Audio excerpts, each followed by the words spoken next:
Bobby Kotick has left Blizzard. Hallelujah, gaming is saved. The next time you log into your favorite video game title, the loot boxes will all be gone. The battle pass will be deleted. It's going to be ethical video games from here on out. That is what this means. There is no chance, surely, that absolutely nothing of note will change. It's just going to be the same old industry, the same old scamming, Bobby or no Bobby. But I don't just want to talk about that, because you might be thinking with Bobby leaving, it's going to be hearty farewells, nice au revoirs, but that hasn't totally been the case. We've got Andy Belford here, who is a former Blizzard developer, and he's breaking his silence. He's not having any of this, oh Bobby, I wish you farewell, I wish you the best. He's ready to peel back the curtains, and what he says in this series of tweets is, breaking my silence to share a fun fact. When we planned Overwatch 2's Steam launch,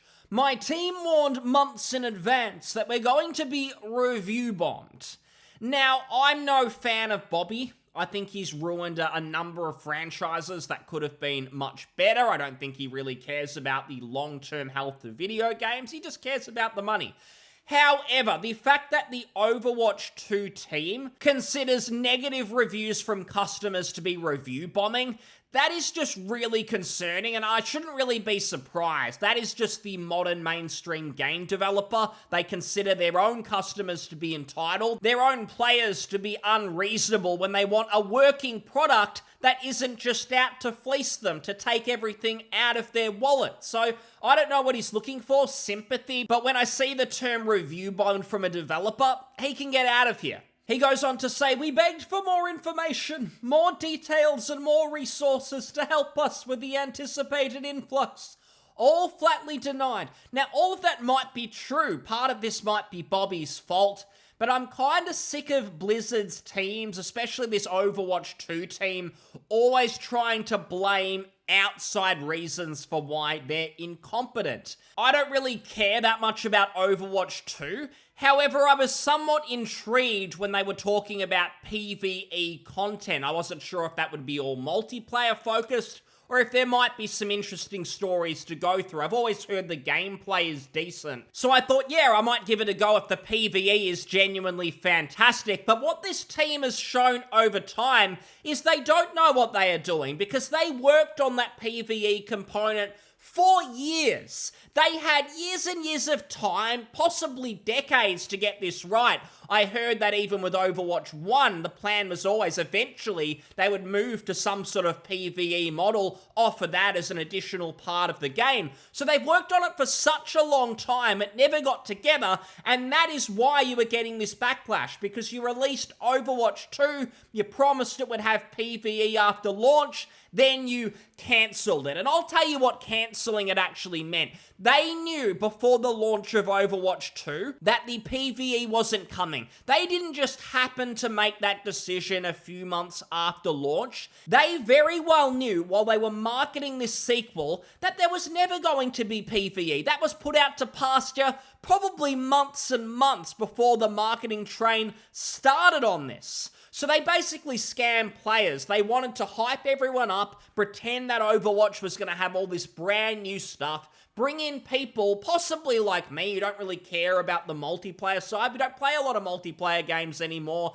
PvP. We wanted something that maybe had more of a story. It had that PvE component, and then they hit us with the reality that it was never coming, which basically meant there was no purpose to Overwatch 2 aside from changing up the monetization. And then you've got this developer, oh, it was Bobby, he made us put it on Steam. That might be true, but I don't believe that he made you release a bad game. It sounds like you got plenty of time to work on it, but your team could never get it together. And I'm sure it's not your fault, not only your fault, but it was the team overall, and you're acting like, oh, it was the big corporate monsters who did it. I hate the corporate side of video games 99.9% of the time, but I think what a lot of players are realizing over the years is that is not the only problem. There have been so many failed Kickstarters where a passionate dev supposedly tells us they're going to make their dream game, and then it turns out to be a total shit show. So there does have to be management somewhere to get a project project in a state that's acceptable so it doesn't just drag on for 10, 15 years and us as customers, us as players get nothing. Although obviously a lot of the time management get way too greedy, especially in these huge companies where they're just thinking about the next quarter. They don't care about the long-term health of a game. But developers themselves, they seem to be incompetent so much of the time. Many of them are more focused on political messaging agendas than they are on just doing their job. And Tim Kaine, creator of Fallout, he's put out some great videos recently. He's a legendary RPG developer. He put out videos where he did talk about how the passion just doesn't seem to be there at all in studios anymore. Developers, they see themselves as victims. It's never about solving problems. How can we make this game better? What can we do to improve these systems to make a funner game? Most of these devs, they just seem to be serial whingers, and they're always thinking about, oh, what can I report to the HR department next? What can I complain about? Many of them don't seem to be very passionate about games, and it's really sad. If we look through a few more of the tweets, moderation of Steam was put on the community team, not a function of community at Blizz. Despite my refusal to want to expose members of my team to that level of toxic content and posts. When asked whose decision it was to launch on Steam with no additional help, Bobby. Now, I do have to ask, what does moderation of Steam actually mean? Why don't you just leave it alone? The reviews, they are customers, and I know Overwatch 2 is free to play, but some of them might have spent money on a battle pass, a season pass, whatever they have, so they're entitled, if they download the game, if they play it for any length of time, they're entitled to make their voice heard. So what is the moderation? Is that you replying to reviews like Bethesda did with Starfield? Because that's pathetic. If you're trying to get sympathy for that, just go away. Just leave the people alone. If you're talking about moderating these Steam sort of community forums that the games have, well, the way I see moderation of forums is all you really need to do is delete spam or bots. And that's really it. Most forums where you're moderating everything, oh, someone's criticized something, delete that, oh, they've been mean, delete that post. It just turns into an authoritarian regime. Just look at Reddit where you've got a million echo chambers, you can't escape it. If you're treating this like it's some huge problem that Bobby put on us, you're just deluded. Just stop. Now, the rest of what he says is fine. He says, this is only one example of the culture Kotick bred at Activion-Blizzard. Shit flowed downstream, usually landing on the lowest paid and most overworked individuals. Management was too busy reacting to wildly vacillating direction and decisions that made zero sense. Yeah, I can totally believe that the management was incompetent, and there were a lot of problems there. They're now a Microsoft studio, which is fitting. Microsoft seem to be just as stupid in the gaming department. They seem to promote the wrong people. Everyone seems to fail upwards. They never do a good job, but then suddenly they're getting a raise. They're getting more authority despite never even proving themselves before. But the point I really want to make today is, yeah, Kotick might have been a total asshole. I'm sure he was.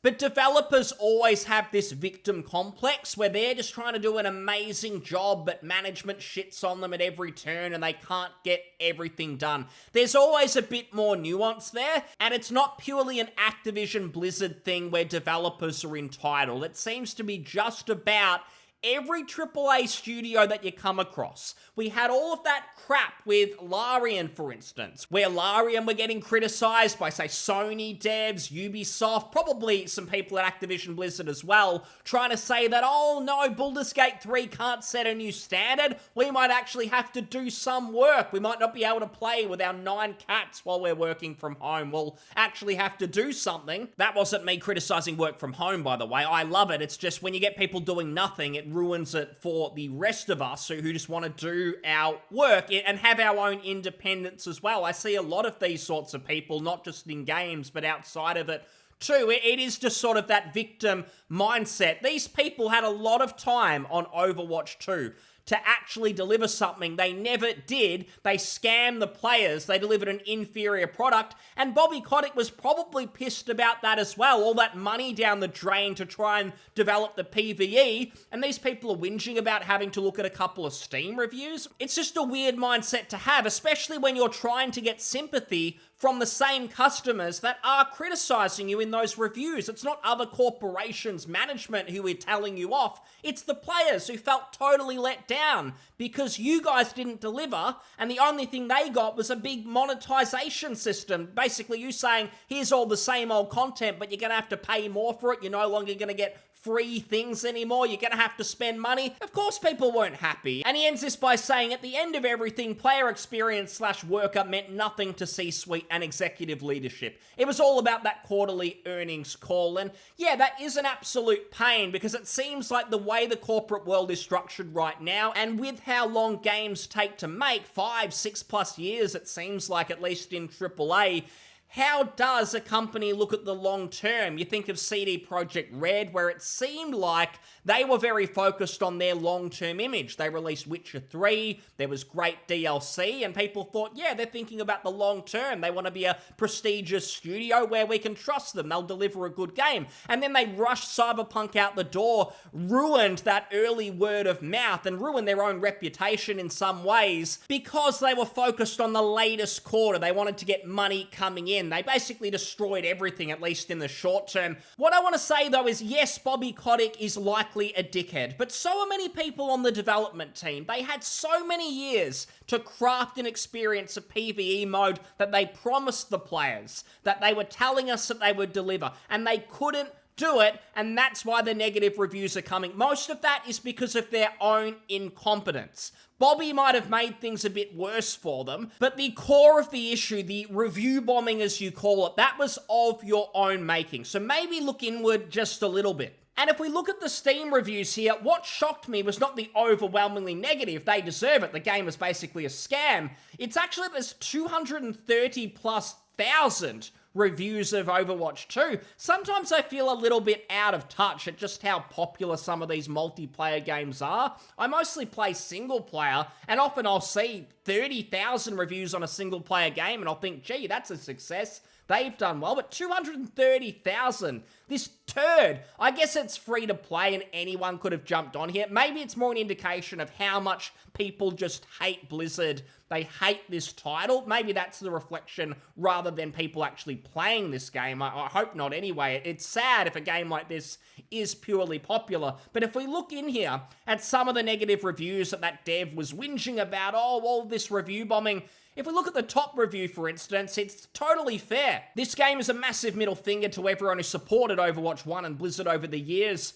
I was a huge fan of Overwatch 1. I spent hundreds of hours, dozens of dollars, bought merchandise. Overwatch 2 is a pale zombified husk of what made Overwatch 1 good. Monetization went from bad to outright predatory. Game balance decisions are baffling. Now, for instance here, did Bobby Kotick make you change the game balance? I don't think so. If people are giving you negative reviews for that, that is of your own making. That is the Overwatch team who was at fault. You can't say, oh, Bobby this, Bobby that. No, you were making the game. Bobby isn't in the design room. I'm sure he was more than responsible for the predatory monetization, but it's not everything that people are criticizing. No 6v6, again, that is a game design decision. Couldn't make the campaign because they were too busy sexually assaulting their employees. Again, Bobby didn't tell you to feel people up to steal their breast milk. That was the game dev teams. That was weirdos within the development cycle. I would rather get a lobotomy than be anywhere near this game again. I would rather get a lobotomy than talk about Overwatch 2 anymore. Thanks so much for listening. I'll see you on the next one. Cheers. Bye.